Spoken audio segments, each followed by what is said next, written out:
Hi, and welcome here to today's masterclass, where we're going to be looking at understanding grief and bereavement and also addressing it at the same time. This is a very deep emotional topic.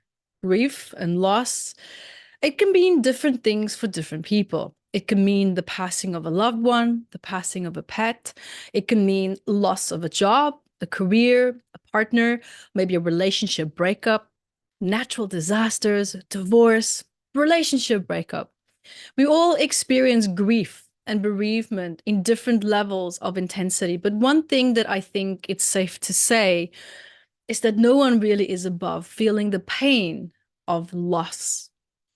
Loss is a very deep and universal experience, and it's something that can run very deep. It can psychologically affect us and also physically as well. So today we're going to be looking at this topic from many different angles. And also, I'm going to share with you a lot also from my own personal experiences, also experiences that I've had with clients and with students, and also looking at some things around grief that I kind of find to be myths, things that are just not true, that really negatively impacts and affects the way that a person is grieving and the way that a person is moving through these different phases and stages of loss.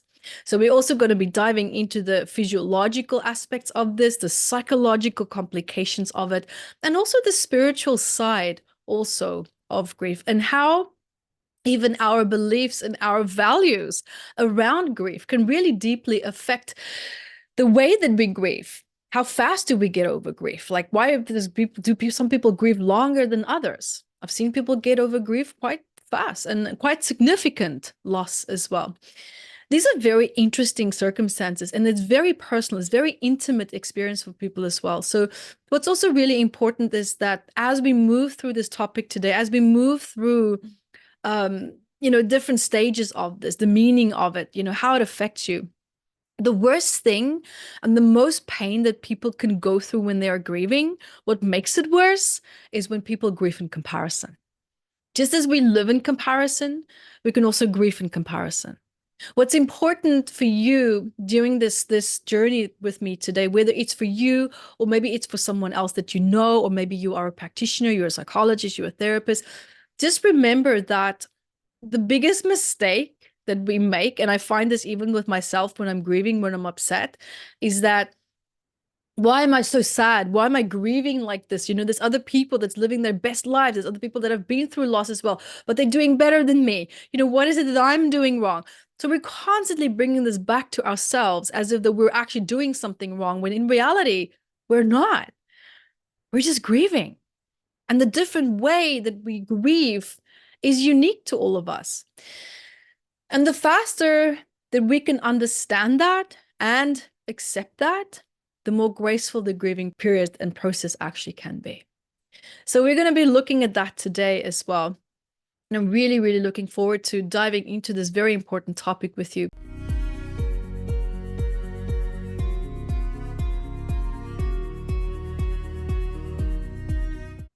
Hi, and a warm welcome here to today's masterclass. My name is Evette Rose. I'm going to be your host and your facilitator for this class as well. So just briefly, for those of you who are new, my name is Evette, and I'm best and well known for having written this big book called Metaphysical Anatomy, which is a book of 722 medical ailments and the psychosomatic suppressed emotions behind these ailments. So you would not want to miss getting your copy. I interviewed 6,500 people, and I started to see very powerful, undeniable patterns. A warm-hearted welcome here to today's topic. I'm really looking forward to diving into understanding and addressing grief and bereavement.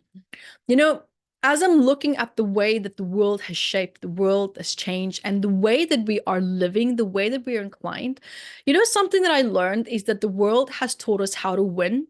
The world has taught us how to achieve. The world has taught us how to go, go, go, go, go. But the world never taught us how to deal with loss, how to deal with failure, how to deal with grief, and it didn't teach us how to let go. Now I feel like when we do go through these phases, when we do hit that crossroad of bereavement and grief, we're finally confronted with the very thing that we're not prepared for. We were not taught how to deal with letting go. We were taught with not letting go and go, go, go and fight, fight, fight. So when we are, when we're finally addressed and basically shaken down with such a brutal reality of loss, doesn't matter what the loss is, just loss. We don't know what to do with it. We don't know how to deal with it. We don't know how to breathe through it. We don't know how to live through it. We don't know how to set our lives to cope with it. And we definitely don't know how to look at it and understand it. We are great at working our way in our world around what we don't like to feel. And grief will, of course, be one of them as well. I've seen so many people go through grief and they try to be strong. They try to show up the way that they think the world should see them. We don't want to break down. We don't want to show our weaknesses because that's not admired.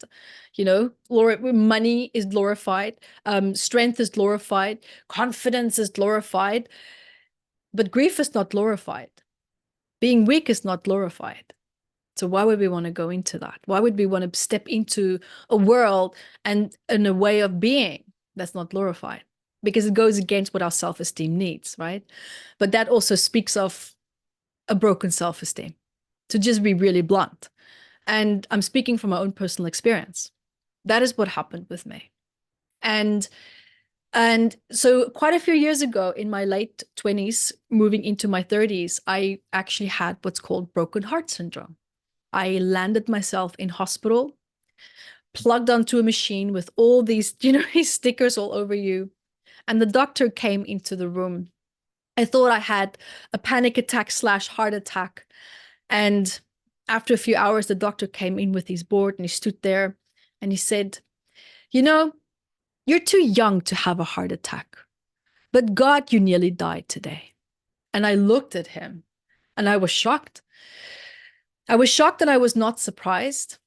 So what happened was my relationship at the time, which was quite significant for me because my whole identity, everything that I thought I was so wrapped around it because I didn't know who I was. So I was latching onto people and things to give me a sense of meaning, to give me a sense of identity. And I lost myself. But when that relationship started to break down, I started to break down. And at the same time, I had to put down my beloved dog, Gabe, who was everything to me. This dog showed me what love was, safe love. And if most of you maybe know my past, know my history with my dad, was very, very volatile man. He was a very violent man. He was an alcoholic. He was a drug addict. I was the only child as well. It was a very turbulent life, a life where safety was very scarce. And it took me a really long time, many years in my life, to learn and understand what safety is, what it really feels like. And this dog, as silly as it might sound to some of you who don't own pets, who've never had a connection with an animal, it's one of the safest forms of love. One of the safest, most unconditional forms of love. And that dog opened it up for me. And it was the most beautiful experience. But he became so ill, so sick to the point where I was looking at vets that I could fly over to. When I lived on an isolated island at the time, I was looking at flying vets over from Australia to come help this dog. And every effort that I made to help the dog, he just got more sick and more sick and more sick. And I realized that he wasn't meant to stay. And when you feel that you are responsible for taking an animal's life that helped you heal, that's where the stress became so much that my heart gave in. My heart gave in. I walked out of that vet and I remember I sat in the car and I collapsed forward and I had what was called broken heart syndrome. I thought I was having a heart attack. I couldn't breathe. And by the time I got to the hospital, I was so oxygen starved. And the sad part, what was even worse for me, was my partner at the time was there with me. And he said to the driver, before you take her to the hospital, take me home. And when I heard that, as I was in and out of consciousness, collapsed forward onto my lap, I realized the brutal coldness of my reality. And everything just came crashing down. And the pain got worse. My breathing became more suffocated. And The driver took him home and drove me to the hospital, which thank God was just 5 minutes from us, but it was also in a third world country. So I lied there. And at this point, I'm lying on the back seat of this car and I'm thinking, is this it? I was so traumatized in that moment. And I remember they helped me to walk into the hospital. I had two nurses that I was hanging over, and it was so painful to walk. And the lack of oxygen, not being able to breathe. Every breath that you take, you feel that your heart is just like there's this steel pen that's trying to be pushed through an artery. It was horrific, absolutely horrific. And I haven't talked a lot about this. It took me quite some time to open up about this because it was so hard. Like in the past, I couldn't talk about it like I am right now and not have a complete breakdown because it was so traumatic.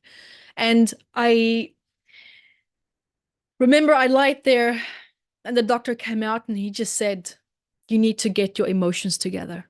You nearly died because of emotional stresses. You don't have a heart problem. You have an emotional problem. And I've never heard of heartbroken syndrome. I didn't know it existed. And he came and I remember he had this packet with a prescription on it. And they started to take the stickers off of me. And he said, I want you to lie till the end of the day, just so we can keep observing you. But this is what you need. And I looked at it and it was a packet of Valium. And he said, you need to chill the fuck out. He said straight out like that to me. And I sat there and I had to Google what broken heart syndrome is. And I didn't even realize this existed. This is apparently a medical term of people who can actually die of a heart attack, of heart failure because of grief, because of emotional trauma, stress, and shock. It doesn't have to be grief. It can be any other kind of shock. And it was a life-changing moment. It was a life-changing moment. And the grief of that took me a while to overcome. It wasn't just the loss of this dog, but it was the realization that a significant relationship in my life also came to an end. For someone to say, drop me off at the house first, when your partner is collapsed forward with chest pain and unable to breathe, it made me realize where I am at on the hierarchy of importance in that person's life. And also their emotional incapacity to have compassion. And I lied there in the hospital and I decided I'm going to say yes to life. I'm going to say yes to my dreams and I'm going to say yes to love because that dog came into my life for a reason. And he showed me that I'm worthy of love. He showed me that I can have it and that it can be safe to experience it if you're open to it. But also I learned how to be open to what you want with discernment. So that's my experience with grief. So many things in my life goes from one extreme to the other. I am experiencing life lessons in a more graceful way now, but at that point, I had to hit a crisis in order to wake up. I had to hit the crisis, and I did. Big time. So moving on from that, I realized that my whole life and my mindset and everything that I had and how I was living my life was set up to win. And I went home completely different. I couldn't look at my partner at the time the same way. I couldn't look at what I had. I had everything. I lived in an almost $1 million house. I had everything, a business, and I couldn't look at any of it the same way because I looked at everything that nearly killed me. And I realized how hard I was trying to fight to hold on to something that wasn't healthy anymore. Now, when I say this, it's not just about my circumstances, but it was the pain of it. And this also goes for people who lost someone through death. Sometimes grief can become so toxic that it taints your life. It taints what you have. It taints what you're trying to accomplish. It taints what you're trying to achieve. And it infiltrates everything. Everything. Grief, if not processed correctly, grief can become a lifestyle. It can become a part of every aspect of you. And as you move through that, it's okay to grieve. It's okay to break down. It's okay to have weak moments. Let it be 6 months, let it be a year, whatever you need. But, you know, when I look back at this, this is almost 16 years ago when this happened. Almost 16 years ago. More. No, more. More than 16 years ago. And it took me such a long time to be ready to speak publicly about this. But it also makes me realize, it reminds me in a very humble way that I'm human, just like anyone else. Just because we teach people how to overcome challenges doesn't mean that we don't have our own. And so coming back to what I was saying with challenges, right? Knowing how to fight challenges, but we don't know how to grieve. And grief can come forward for different reasons. You know, divorce, like I said, it can be the estrangement of a good friend, family. It can be moving to a new place and missing what you had. It can be the loss of physical health. It can be because of maybe an illness diagnosis. It can be because of loss of financial security, status, infertility. It can be because of so many different things. And one thing that I notice about grief that is a myth is the 5 stages of grief. I think it was Kubler-Ross that talked about the 5 stages of grief. This is absolute bullshit. This is not true. We all grieve in different phases and different stages. You know, some people say, you know, it was said that the first stage is, I think, denial, and then anger, and then I've got depression, and then acceptance. Ooh, I think I jumped between all of them 10 times, all of them 10 times, especially when the relationship collapsed and I didn't lose the business. I walked away from the business. I walked away from the house. I walked away from everything, everything. And the stages of grief was very different for me personally. And the more people I worked with, the more I realized how different the stages of grief is. And what also makes it very different is when you look at the cultural way of how many different people can deal with grief. You know, in some cultures, the body is, you know, when it's a passing, the body is buried the next day. For some people, it's a week process.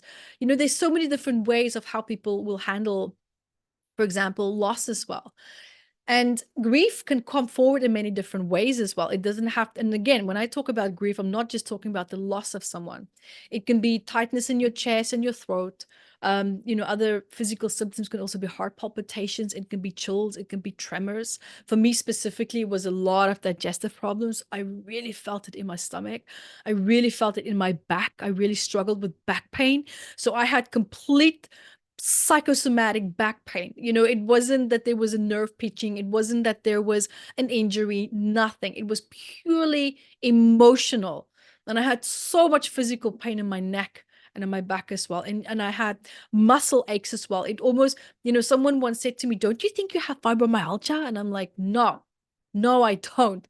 And I was very clear about that because all these symptoms started with that loss and with the breakdown of the relationship. It's like that was the onset of it. It was emotional. I didn't have any injuries. I didn't have any, you know, work postures or work this or work that. Like, no, it was purely psychosomatic, and headaches as well. It was psychosomatic.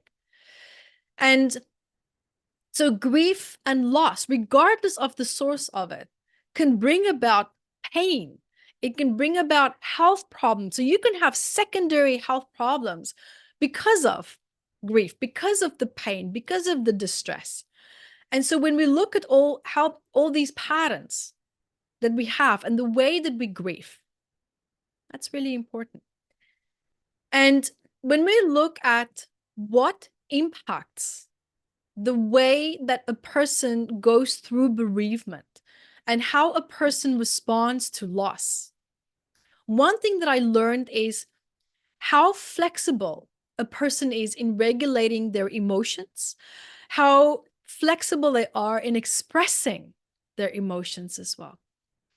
And also it depends how dependent a person was on maybe the person that they lost, the friendship that ended, the job that ended, the status that ended. How dependent was a person? What is it that this person or this circumstance gave you that you now cannot feel, have, or access without them? This is a secondary trauma. This is a secondary loss, is that unmet need that we now have to deal with as well. It's not just the shock of the loss. It also, I mean, other aspects that also plays a very big role is a person's mental health at the time of the loss as well. Another thing that affects a person as well is our expectations of grief, our expectations of how we move forward from it. If you expect grief to be traumatic and that it's going to be the end of everything, well, that has set the platform for you now, right? And I personally, and this was me, right? This is what happened to me, and I've seen it happen to many other people as well. Another thing that also should be factored in is what else was going on at the time of the loss. What else was going on at the time of the grief? Also, how supportive you've been, not you, but how much support you have in your life, right? How much have you been supported? How much do you allow support in? How safe do you feel being supported? This is all going to determine and play a very big role in how you're going to overcome that as well. And what beliefs do we also hold around death, dying, and loss and the ending of something, right? So what do we attribute to death as well? And the circumstances around it, the circumstances around death and loss in general. Like I said, again, when I say, and remember when I refer to that, I can also be referring here to the loss of a job, the loss of a friendship. Now, one thing that I notice with people who overcome loss, who overcome grief much faster, is people who are very independent. Independent people, they tend to recover much faster because there's less emotional dependence on the person or the circumstances that has shifted or changed. Another point that I've seen also when people move on much faster, more gracefully, much easier, is people who are goal orientated, right? So people who can set goals and stay focused on the goal and not focus on the goal in the way of using that to avoid what they're feeling, but to have their moments, but to pick themselves up again and to keep moving forward. So it's almost like they're subconsciously rewiring themselves with, I'm grieving, but I still have something to look forward to. I'm going through loss, but I still have something to look forward to. So you see the patterning that's being conditioned subconsciously over time with goal-orientated people. Whereas with people who are not goal-orientated, it's, I'm grieving and this is it. What is next? I'm grieving and it's question mark. I'm grieving and it's question mark. So this is how a person who's not goal orientated can completely subconsciously condition themselves. And this in itself can become now a new associated lifestyle. And I've seen this with many different people that I've helped also move and work through grief as well.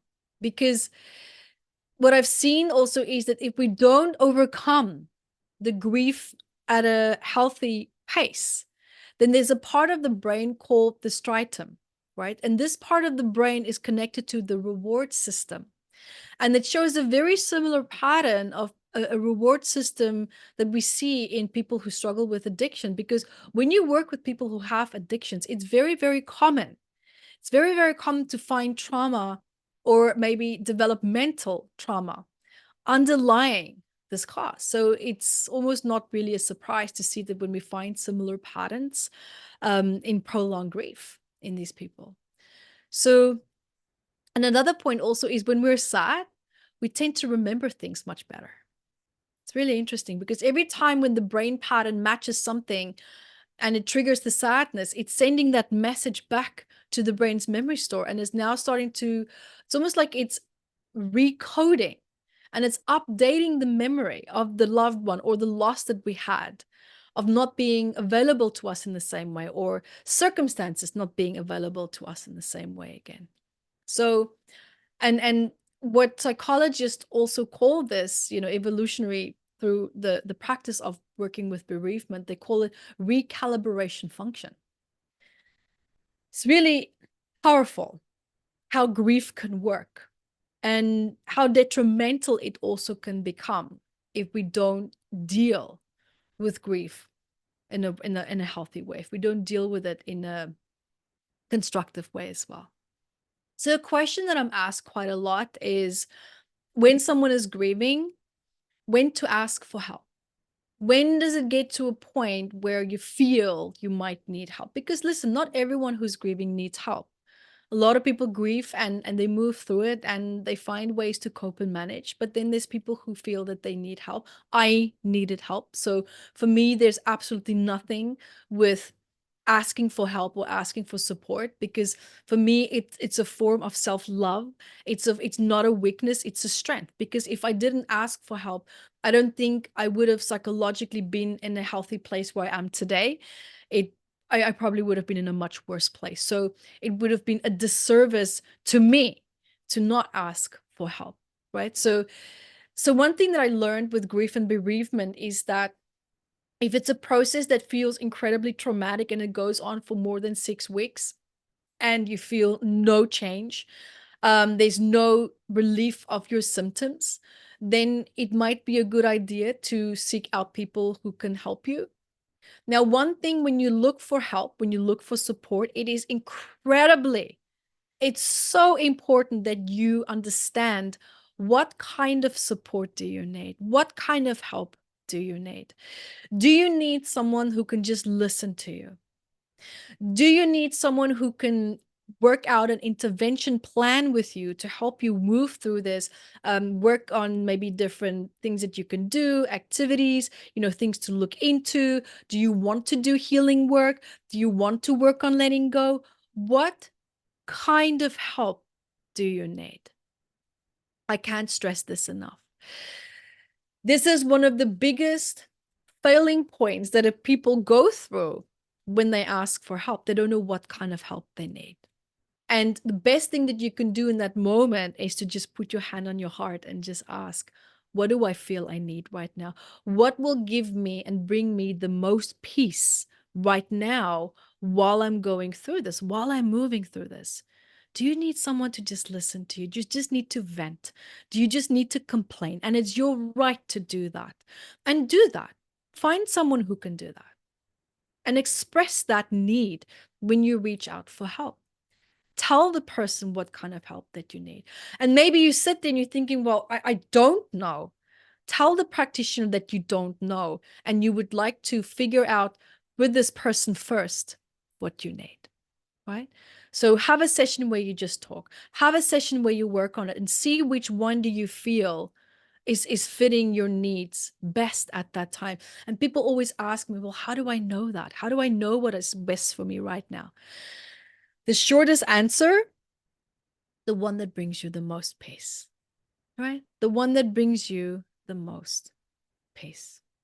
And also something that I learned personally for me, when you go through bereavement, when you go through these phases, I notice it's really important for me to be careful what I say. Like, for example, avoid sentences like starting with "at least I'm better," "at least this."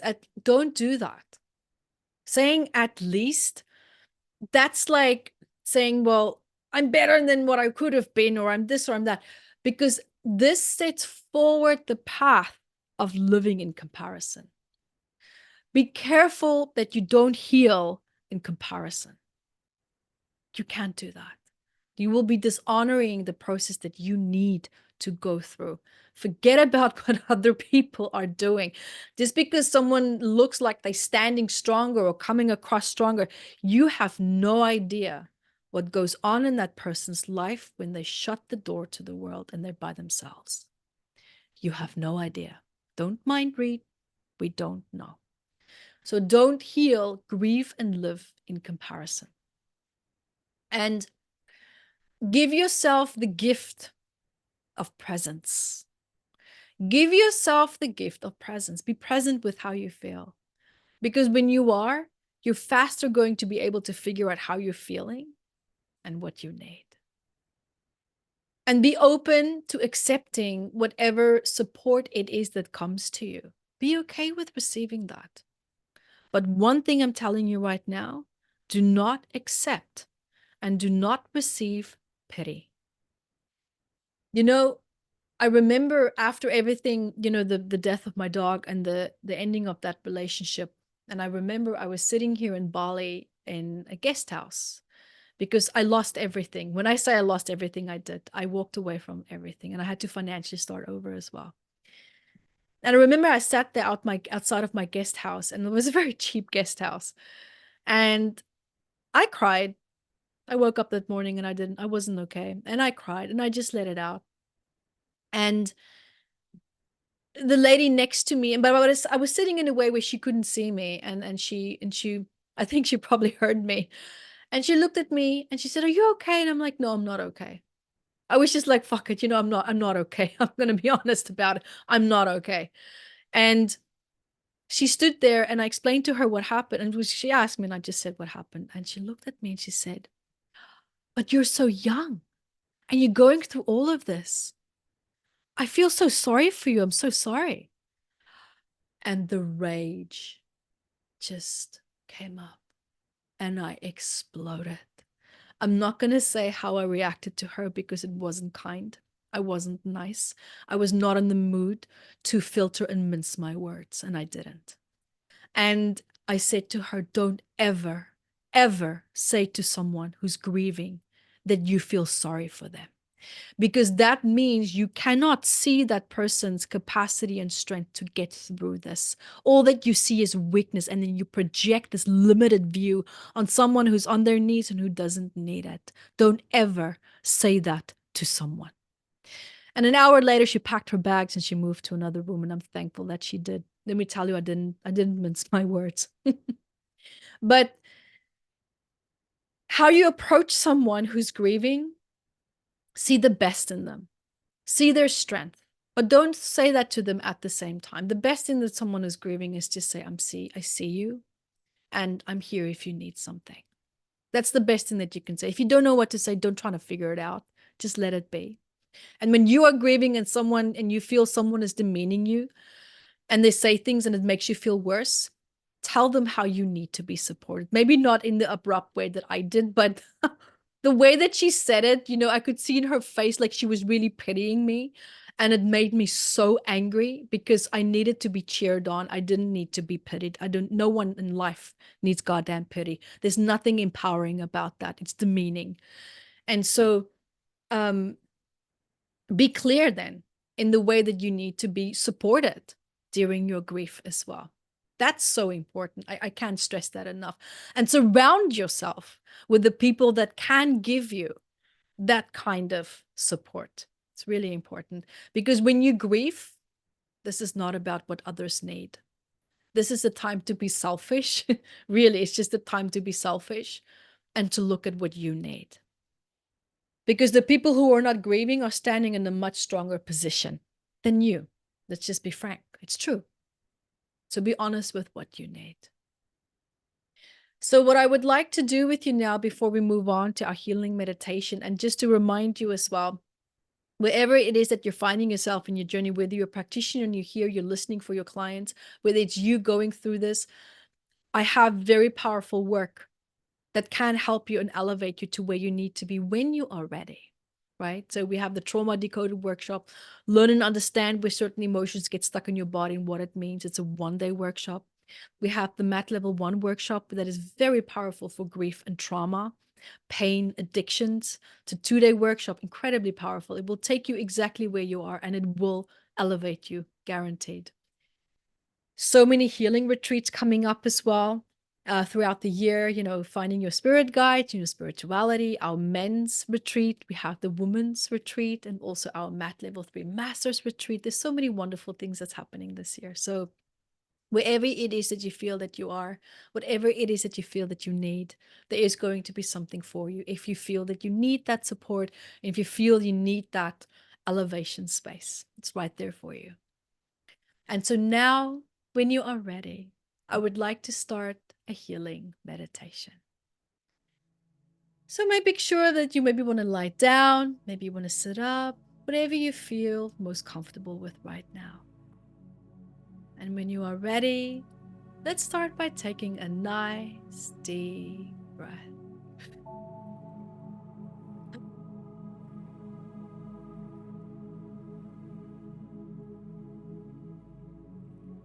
And now, when you are ready, I invite you just start by focusing on your breath.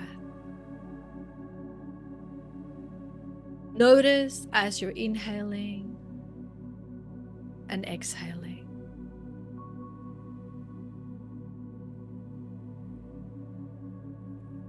And see if you can become so quiet that you can feel your heart beat.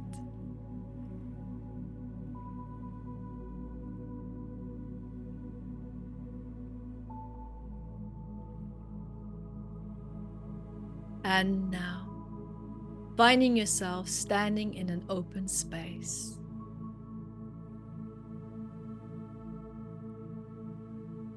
As you're finding yourself in that open space, hear, feel, see, or sense a big waterfall with healing water. Stepping underneath that waterfall, allowing it to flow through every single cell in your body. Releasing your stress. Releasing sadness, bereavement that you might be feeling. Releasing anxiety, pain, or discomfort that you might be feeling in your body now. Wherever in your life you feel things have just become a little bit too much, allowing that healing waterfall to flow through you, releasing all that stress flowing out of your body, down, down, down, down, down, down, down, down, into the earth.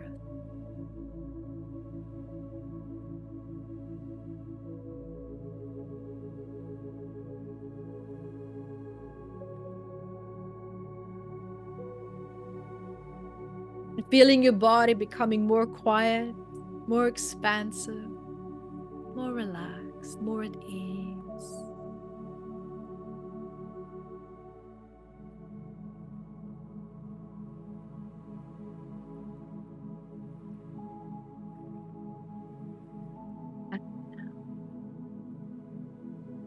Ask yourself, what do I need right now that will help me to feel more stable?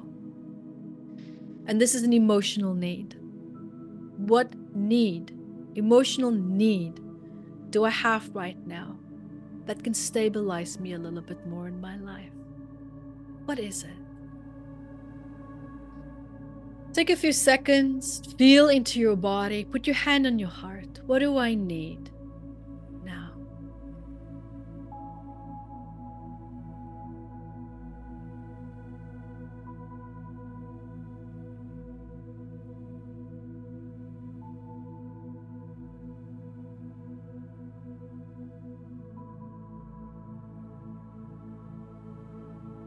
And whatever that need is right now, I invite you to continue to stand under that healing waterfall. And imagine that healing water is becoming infused with the power and the resources of that emotional need. Filling up every single cell in your body now, even seeing the color of the water changing to resemble the color of this emotional need. In a very powerful, positive way, flowing through every single cell in your body now.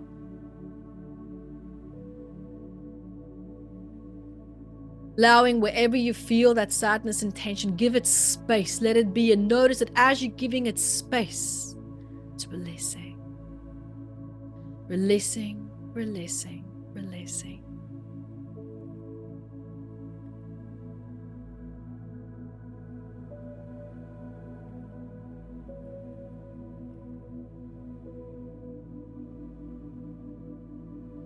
And now, I invite you to continue to stand under that waterfall, feeling that healing water flowing through every single cell in your body. And I'm going to affirm positive affirmations for you as well. So just stand under that waterfall, feeling the healing light, and just listen to my voice. I honor my emotions and give myself permission to feel.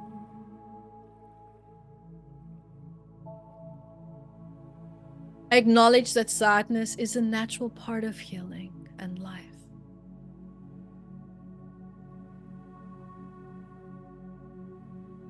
I release the pain of the past and I embrace the peace of the present moment.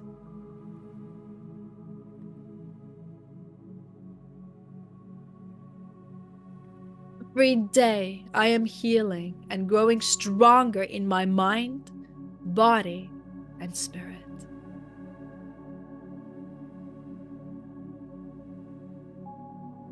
I am allowed to grieve in my own way and in my own time.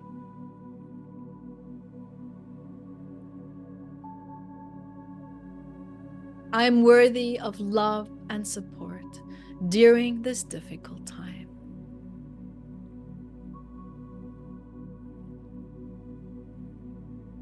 I know that I have the strength within me to overcome this.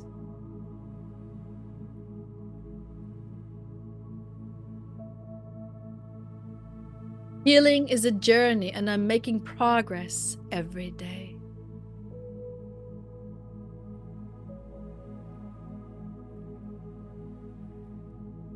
I forgive myself and others, knowing it is a vital step towards inner peace.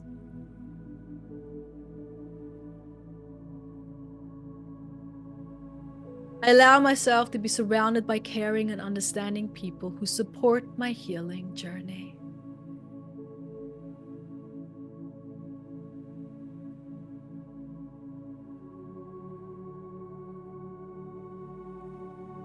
I release loss now, and I hold on to powerful memories with love and being thankful for what I have.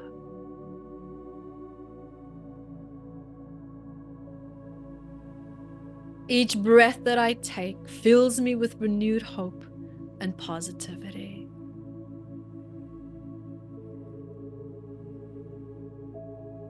I am resilient and I have the power to create a bright and joyful future.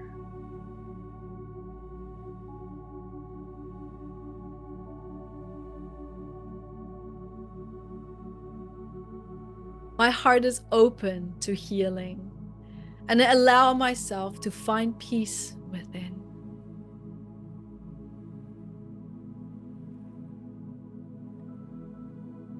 I choose to focus on the present moment, and I let go of what I can no longer change.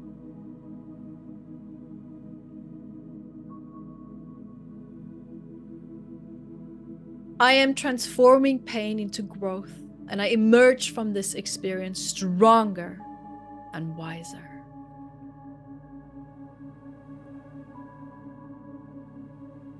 I remain true to my true authentic identity, regardless of what is happening in my life. I know who I am. I call my power back from grief. I call my power back from loss. I call my power back. I call my power back. I call my power back. And so it is. Take a nice deep breath.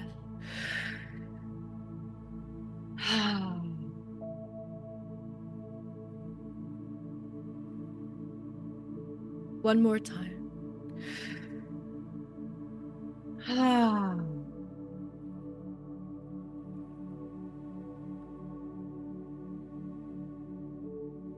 And when you are ready, slowly bringing your full focus and awareness back into the present moment, feeling the surface beneath your body,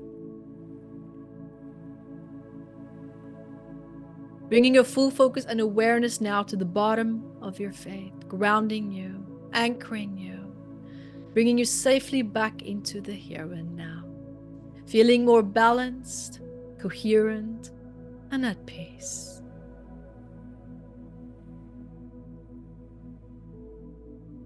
And welcome back.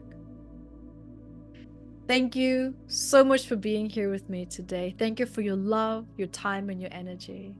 Thank you also for being on this journey with me. Remember who you are, remember where you are, and you can do this. I love you very much. And until next time, take care. Bye.